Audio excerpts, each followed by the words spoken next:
Hey y'all, how y'all doing?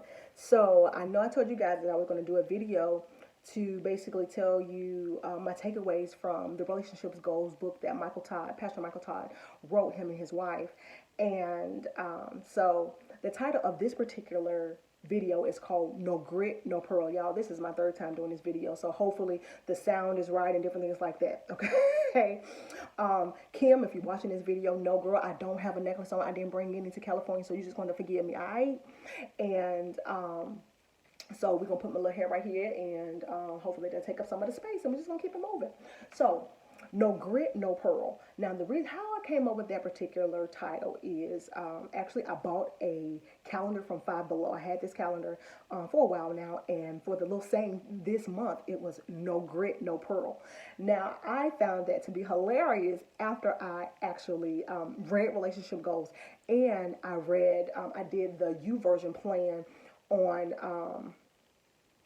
on the Bible app, and it was entitled Sex, Purity, and Guarding a Girl's Heart. So I thought that was hilarious. No grit, no pearl, baby. And what is grit? Because some people may not know. Now, I had notes in the other videos, but honey, I done did it about 3 times. I should know about now off the top of my head. Grit is basically having perseverance. It's having passion. It's truly working hard. It's like really getting down in there, doing the work to get what you need, right? So that is grit. All right. Pearl is something, it can be a person or a thing that is very rare. Now we know with the confinement, with talking about my calendar, the mermaid calendar, it's talking about a clam, right? And how, the pearl is basically formed because all the stuff that's getting inside of the clam, and it's like making it, it's just basically irritating the clam, and then it kind of makes this thing that is kind of like going around this dust, this dirt, or whatever. And then it forms to this beautiful thing, right? So, in the confinements of what we're talking about, no grit, meaning if they don't do the work, baby, if you have gathered all the data and it's not adding up, if you're seeing red flags and different things like that, if you have done the work and you guys are working together to have this desired goal, then in the confinements of marriage, of course, then you get the pearl. I think that was so funny. But anywho, so I'm trying not to look like a big whale, y'all. So that's why I'm kind of moving it. Look at this. I'm already messing up. Anyway, so the things that I got from Relationship Goals. The first one is certain time, get off the phone. So many times when we all just caught up in a relationship, just how conversation just goes on for hours. Well, we know sometimes that conversation can lead to something else. And my thing is, when you talk about things and it could just lead to other things, right? Because your curiosity gets the best of you, and you want to sometimes try it out. Okay, I'm telling you, it's just, we have to set boundaries for ourselves. My thing, when it comes to growth, you have to reflect, right?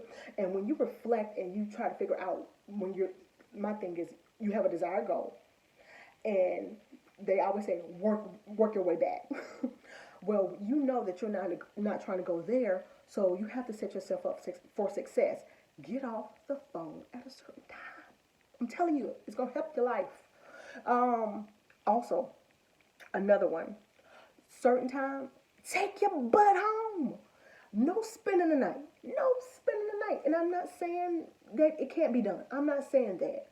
However, first night you're doing all right. Second night, second week, you're doing good. But the thing about it is, when you give somebody an inch, they're going to want to take a bound. And it's not necessarily that it just kind of goes like that, but we are sexual beings, guys. And so we got to keep ourselves under subjection. And truly, if you want to do it God's way, you want to do it God's way, you got to set yourself up for success. Another thing is having focused conversations. There are so many other things to talk about. There are so many things to talk about than that, right? Now, Pastor Pastor LeBryant friend and his wife, Pastor Fanika friend, they have these couch conversations, guys. I'm telling y'all need to check them out. They are hilarious. They are transparent, and they talk about these different things or whatever. And one thing he did say, it's okay to talk about sex with your partner, but my thing is, and I believe this is what he's talking about, when you actually are committed to and going in the same direction, that this is going to be something that we that that we're going to actually be in, one with each other for the rest of our lives. Yes, you need to talk about it, because you want to make sure that you guys are doing the same thing, right? That you're on the same page, and that, hey, I'm okay with doing this, I'm not okay with doing that. So hey, I know, and at times it is okay to talk about it, but if you just meeting somebody and it's still fresh and new, you don't even know if y'all gonna really make it, then why the heck are y'all even having that doggone conversation? It doesn't make sense. It doesn't make sense. I'm sorry. So I'm sorry. I said I wasn't gonna get my notes, but I'm making sure that I said everything. Oh, you know what? The thing that I forgot to say was from the U version plan that I said. I don't know if I said this, but the thing that got me in that whole entire, which it was a really great plan. The thing that stood out the most for me is when it said that sexual impurity is the rejection of God and Him being the creator of your life. I said, oh my, what? What? I said, no, I was like, I don't want to reject God. God, I love you. And if you really love somebody, then you'll do what it takes to please them. You'll do what it takes to not upset them, to make them sad. Because guess what? Right here in relationship goals, he said, when you're doing all that, guess what? God right there with you. Right there with you. Through it all. I'm like, oh my gosh, Lord Jesus, I'm sorry. I'm sorry for the stuff you saw. I'm sorry. But I'm just so thankful for grace. And I just want, because this is not something that people just kind of talk about, right? But I'm telling y'all gonna have to pray for Tambra, okay? Pray for me, because I truly desire to do what is right and do it God's way. I know I didn't do it right before.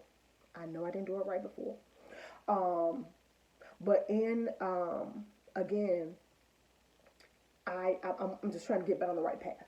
I'm putting God back on the throne of my heart, and I truly want to live out loud for Him, do it His way. So I'm just telling y'all, sometimes y'all might have to just push the plate back and pray for me.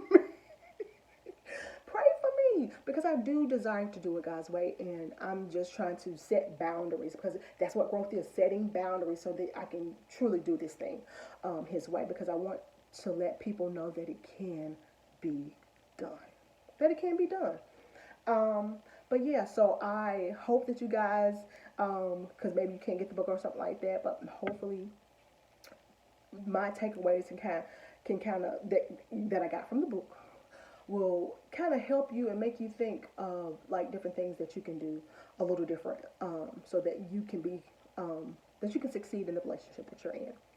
But I hope that you have a totally amazing day, and I will talk to you guys soon. Goodbye.